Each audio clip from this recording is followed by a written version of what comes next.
એમના અભ્યાસનો, એમના અનુભવનો આપણે લાભ લઈએ અને આપણે નીતિ નિર્ધારણમાં ઇનપુટ મળે તો આપણે કદાચ વધારે સારું કરી શકીએ.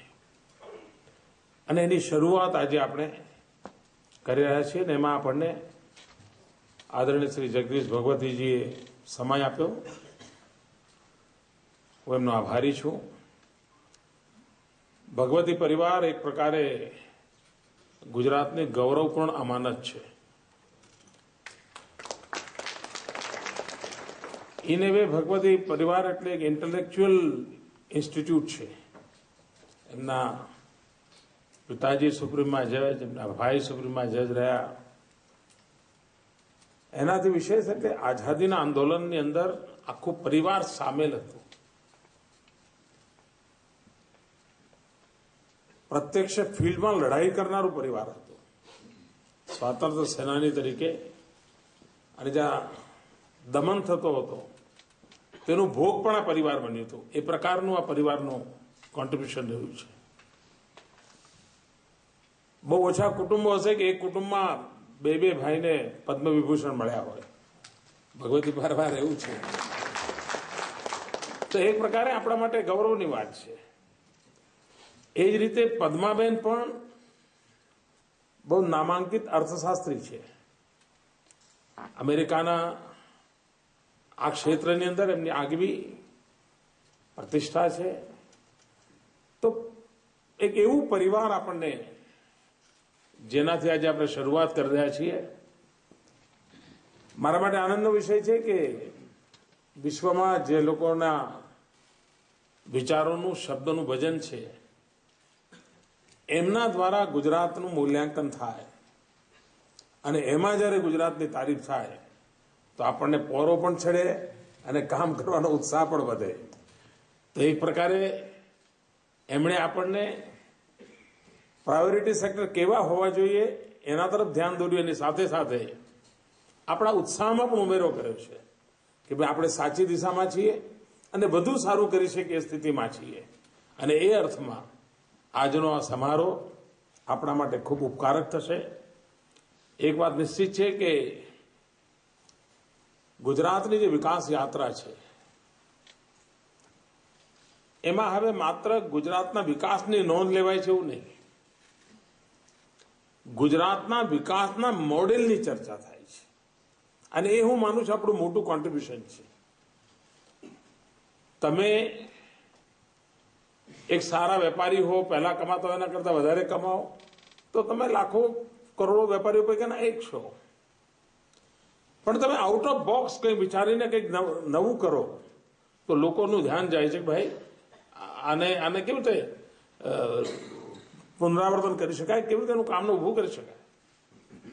આજે ગુજરાતની ડિબેટ માત્ર વિકાસની નોંધથી આગળ વધીને એક મોડેલ તરીકે એનું એક્ઝામિન થઈ રહ્યું છે. અને હું માનું છું કે એમાં આપણે વધારે ને વધારે સફળ થવાની દિશામાં પ્રયત્ન કરવાના આવશ્યકતા છે. 21મી સદી હિન્દુસ્તાનની સદી છે એવું બધા જ જો કહેતા હોઈએ તો એવી કઈ બાબતો છે કે જેના પર બળ આપવું પડે. આવા અવસર બહુ ઓછા મળતા હોય છે.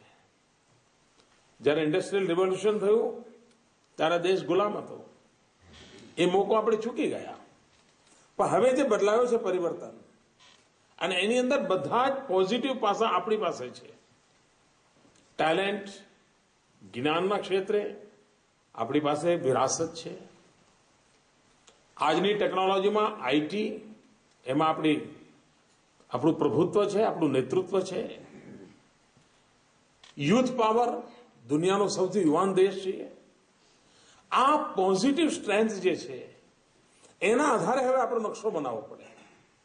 અને એ નકશો સમગ્ર હિન્દુસ્તાનનું સપનું જોઈએ, પરંતુ આપણી જવાબદારી જો ગુજરાતની હોય તો આપણે ગુજરાતની અંદર એને સાકાર કરવું પડે. આધુનિક ગુજરાતનું સપનું કેવી રીતે આપણે પાર પાડીએ, અને આધુનિક ગુજરાતના સપનાને પાર પાડવું હશે તો આપણે એવા ક્ષેત્રો પર પ્રાયોરિટી આપીને નક્કી કરવું પડશે. વિકાસના મોડેલમાં માત્ર ઇન્ફ્રાસ્ટ્રક્ચર કે માત્ર ગ્રોથ આ ઇનફ નથી, એ માનીને આપણે કામ કરીએ છીએ. અને તેથી આધુનિકતા તરફ જવાની જે મૂળભૂત બાબતો છે, દાખલા તરીકે હવેના ડેવલપમેન્ટનો કોઈ પણ રીતે તમે કોમ્પ્રોમાઇઝ નહીં કરી શકો. એન્વાયરમેન્ટ ફ્રેન્ડલી ડેવલપમેન્ટ કરવું જ રહ્યું. ભૂતકાળના પાપ આપણે ધોઈ શકીએ કે ન ધોઈ શકીએ, પરંતુ નવા પાપ કરવાનો આપણને અધિકાર નથી. અને જો નવા પાપ કરવાનો આપણને અધિકાર નથી તો આપણે કદાચ કુદરત પણ આપણને મહેર કરતી હોય છે. અને મને વૈજ્ઞાનિક રીતે મારી પાસે કારણો નથી, પણ મારું અંતર્મન એમ કહે છે કે કુદરતી વ્યવસ્થામાં એક એવી અદભુત તાકાત હોય છે. તમારા બોડીને ગ્રો કરવું હોય તો કદાચ 25 વર્ષ 30 વર્ષે તમે અહીંયા પહોંચ્યા હશો. કદાચ એની બનવાની પ્રક્રિયામાં વર્ષો નીકળી ગયા હશે. તમારા મસલ્સ બન્યા હશે, બ્લડ બન્યું હશે, વેન તૈયાર થઈ હશે, બોન તૈયાર થયા હશે. પણ માની લો કે તમને અકસ્માત કોઈ મોટો ઘા થઈ ગયો, તેની રિકવરી બનવાના ટાઈમ કરતા 3 ભાગના ટાઈમમાં થાય છે. એનો કે કુદરતમાં એક વિશિષ્ટ પ્રકારની શક્તિ પડી છે. અને તેથી મને લાગે છે કે જે કંઈ પર્યાવરણના નુકસાન ગયા 300 વર્ષમાં થયા હશે, એને કદાચ કુદરતી શક્તિ જ્યારે મળે ત્યારે એ 30 વર્ષમાં ભરપાઈ કરવાનું સામર્થ્ય આવી શકે છે. અને તેથી નવા પાપ ન કરીએ તો જૂની સ્થિતિ સુધારવામાં કુદરત આપણને સર્વાધિક મદદ કરે એવું મને મારા રો વિઝડમથી મને લાગે છે, જે જીવનના રોજબરોજના ઉપાયથી આપણે જોઈ શકીએ છીએ. અને આનો ઉપયોગ આપણે કેવી રીતે કરી શકીએ, આનો વિચાર કરીને ચાલવું પડે. આપણે જ્યારે દુનિયાની સામે સામર્થ્યની ચર્ચા કરી છે ત્યારે આપણું સામર્થ્યનું મોટું પાસું છે આપણી વાયબ્રન્ટ ડેમોક્રેસી. અને આવનારા યુગના અંદર અને જે પ્રકારની સ્પર્ધાના તત્વો વચ્ચે આપણે જીવીએ છીએ ત્યારે vibrant democracy is our asset. એક એવું યુનિફાઈડ વેલ્યુ છે આપણી પાસે કે જેને આપણે વિશ્વના ભવિષ્યના માટે થઈને દુનિયાને પ્રભાવિત કરી શકીએ, પ્રેરિત કરી શકીએ, આપણી કરી શકીએ. ગુજરાત જેવા રાજ્યે આમાં કેવી રીતે વધુ બળ આપવું, આ વાયબ્રન્ટ ડેમોક્રેસીને in real sense, in true spirit કેવી રીતે એને આપણે આગળ ધપાવવું. બદલતા જતા યુગની અંદર આપણો એક મંત્ર છે, સૌનો સાથ સૌનો વિકાસ. જ્યારે સૌનો સાથ સૌનો વિકાસ આ ગુજરાતનો મંત્ર હોય તો જેન્ડર ઇક્વેલિટી, હું માનું છું એક સમાજ તરીકે જાગૃત પ્રયાસોની જરૂરિયાત હોય છે. આજે પણ કોઈ સંપ્રદાયને નામે, કોઈ ધર્મના નામે, કોઈ રીતિ રિવાજને નામે નારી શક્તિનો પ્રત્યેનું જે વલણ છે એમાં બદલ લાવવા માટે હિંમત કરવાની આવશ્યકતા છે. અગર કોઈ ધર્મ અને સંપ્રદાય તરીકે હું ચર્ચા કરું તો હિન્દુ સમાજ ભાગ્યશાળી રહ્યો છે. ભાગ્યશાળી એટલા માટે રહ્યું છે કે સદીઓથી એની ગોદમાંથી જ એના સુધારકો પેદા થયા છે.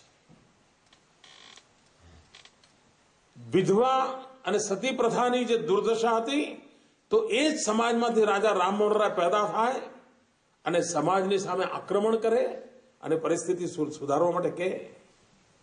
અસ્પૃશ્યતા ઘર કરી ગઈ હોય એ વખતે 400 વર્ષ પહેલા કોઈ નરસૈયો પેદા થાય અને અસ્પૃશ્યતા સામે જંગ માંડે અને ગાંધીજી સુધી આજ પણ એ વિષય સમાજે જવાબદારી તરીકે આગળ ધપાવે. આ ઇનહેરન્ટ ક્વોલિટીઝ છે આ સમાજની. આપણા પૂર્વજોએ આપણામાં આપી છે. એક ઓટો પાયલોટ વ્યવસ્થા છે કે આપણે ત્યાં નિરંતર દોષો આવે તો દોષોના નિરાકરણ માટે એવા મહાપુરુષોનો સમય પર જન્મ થતો રહ્યો છે. આવું ભાગ્ય બધા સમાજોને નથી મળ્યું. નારી ઉત્થાન માટે આપણે ત્યાં સહજ રીતે સ્વીકૃતિ મળી છે. એક જમાનામાં સતી પ્રથા હતી, એનું ગૌરવ થતું હતું. આ સમાજ વિધવા દહનનો અસ્વીકાર કરવા માટે મક્કમ બન્યો. જેને સતી કહેવાતી હતી એને વિધવા દહનના ક્રાઇમ તરીકે જોવાની હિંમત આ સમાજમાં આવી. આ જે બદલાવ છે એવો બદલાવ કદાચ બધા સમાજોમાં નથી. એ બધા સમાજોની અંદર નારી શક્તિના ઉત્થાન માટે શું થઈ શકે? કારણ સમાજનો આટલો મોટો વર્ગ જો આખી વિકાસ યાત્રામાંથી અલિપ્ત રહે તો હું માનું છું આપણે કદાચ કાચા પડીશું. એની ચિંતા કેવી રીતે કરાય? જેમ એન્વાયરમેન્ટ ફ્રેન્ડલી ડેવલપમેન્ટ હોય, જેન્ડર ઇક્વાલિટી હોય, વાયબ્રન્ટ ડેમોક્રેસી હોય અને ઇન્ક્લુઝિવ ગ્રોથની જયારે વાત કરી છે ત્યારે આપણા સૂત્રમાં એક શરત કહી છે, આપણે સૌનો વિકાસ તો કહીએ છીએ પણ એમાં પહેલી શરતી મૂકી છે સૌનો સાથ. પાર્ટિસિપેશન વિના કશું થવાનું નથી. સરકારો કોઈ કોન્ટ્રાક્ટર નથી કે તમે 5 વર્ષ માટે એને કોન્ટ્રાક્ટ આપો અને 5 વર્ષની અંદર તમારું ભલું કરવા માટેની વિધિ કરે અને નિષ્ફળ જાઓ તો તમારો કોન્ટ્રાક્ટ કેન્સલ કરે. It's not so. Participative democracy at the same time ડેવલપમેન્ટની અંદર ભાગીદારી, પબ્લિક પ્રાઇવેટ પાર્ટનરશિપના મોડેલને આગળ ધપાવવું પડે. આ મૂળભૂત બાબતોને લઈને આપણે આગળ વધીએ તો આધુનિકતા તરફ જઈએ છીએ. દુનિયાને પેટની સંખ્યા વધતી જાય છે, જમીનની નથી વધતી, તો પછી ઈલ્ડ ઉપર જોર કરવું લગાવવું પડે. ઉત્પાદન કેવી રીતે વધે ખેતીમાં, ટેકનોલોજીનો ઉપયોગ કેવી રીતે થાય, લોક સુખાકારી માટે ટેકનોલોજીને કેવી રીતે વધુમાં વધુ ઉપયોગમાં લાવી શકાય. અને આપણે તો ગુજરાતમાં અનુભવ કર્યો છે કે આપણે એના ભાગશાળી બને છે. આમાં રીતે આપણા દેશમાં વિકાસ કરવાનો હોય તો શું થતું હોય? રાજ્ય કેન્દ્ર પાસે શું માગે? અમને થોડા બજેટ આપો, અમે રસ્તા બનાવવા છે, અમારા પાણીના કામો માટે બજેટ આપો, અમારે ત્યાં ગરીબી નિવારણ માટે આ ગામોની અંદર મકાનો બનાવવા પૈસા આપો. ઘણું કરીને રાજ્ય અને કેન્દ્ર વચ્ચેના પત્ર વ્યવહાર આની આસપાસ ચાલ્યા આવશે 50 વર્ષથી. ગુજરાતે ચીલો ચાતર્યો છે. મેં 1 વર્ષ પહેલા પ્રધાનમંત્રીને પત્ર લખ્યો હતો કે તમે મને આ સેટેલાઇટના યુઝ માટેનો પરવાનો આપો. હવે નોર્મલી હિન્દુસ્તાનનું કોઈ રાજ્ય કેન્દ્ર સરકાર પાસે સેટેલાઇટ યુઝ માટેનો પરવાનો માંગતું એવું બને જ નહીં. અને કદાચ કેન્દ્ર સરકારને માટે પણ મૂંઝવણ થઈ જશે કે આ પત્રને ડીલ કેમ કરવો. 12 મહિના ગયા અને હમણાં 2 અઠવાડિયા પહેલા ભારત સરકારે આપણને કહ્યું કે વન ટ્રાન્સપરડન્ટ આપણને મળશે 36 મેગાહર્ટ્ઝ સેટેલાઇટની યુટિલિટી ગુજરાતને મળશે. આજે આ ટેકનોલોજી દ્વારા આપણે બ્રોડબેન્ડ કનેક્ટિવિટી સાથે ગુજરાતના ગામડાઓમાં પહોંચવા માટે, ગરીબમાં ગરીબ સુધી પહોંચવા માટે આપણી પાસે એક ચેનલ છે માત્ર. 36 મેગાહર્ટ્ઝ મળ્યા પછી 14 ચેનલની કેપેસિટી આ રાજની ઇન હાઉસ બનશે. આ વિચાર કરો, એગ્રીકલ્ચર સેક્ટરમાં, એજ્યુકેશન ફિલ્ડમાં, ટેલિમેડિસિનના ક્ષેત્રમાં ટેકનોલોજીનો કેટલો મોટો ઉપયોગ કરી શકો છો. આપણે આ ટેકનોલોજીને વધુમાં વધુ ઉપયોગ કરીને કેવી રીતે આગળ વધીએ એ દિશામાં આપણે પ્રયત્નશીલ છીએ. આ દિશામાં આગળ વધવા માટે જે કંઈ નવા વિચારો આપણને મળે, અને આપણા તો પૂર્વજોએ કહ્યું છે જ્ઞાનને કોઈ દરવાજા નથી હોતા, જ્ઞાનને કોઈ પૂરબ પશ્ચિમ નથી હોતું. કોઈ પણ દિશામાંથી જ્ઞાન આવે એ જ્ઞાન આપણા સ્થળ કાળ પરિસ્થિતિ પ્રમાણે એને મોડિફાય કરીને આપણે કેવી રીતે ઉપયોગ કરીએ, એમાંથી આપણે કેવી રીતે નવા ઇનોવેશન્સ કરીએ અને આપણે નવી પેઢીને કેવું કંઈક આપતા જઈએ, એવા એક સાત્વિક વિચાર સાથે આપણી આ લેક્ચર સિરીઝ ભવિષ્યમાં ગુજરાતની વિકાસ યાત્રાની અંદર હ્યુમન રિસોર્સ કેપેબિલિટીમાં આ મેઇન ટીમની કેપેબિલિટી વધારવામાં ઉપકારક થશે. હું શ્રીમાન ભગવતીજીનો અંતઃકરણપૂર્વક આભાર માનું છું. એ આવ્યા અને આપણા કામને પણ વખાણ્યું. એટ ધ સેમ ટાઈમ અનેક નવા વિષયો પર આપણું ધ્યાન કેન્દ્રિત કર્યું. હું એમનો ખૂબ ખૂબ આભાર માનું છું. જય જય ગરવી ગુજરાત.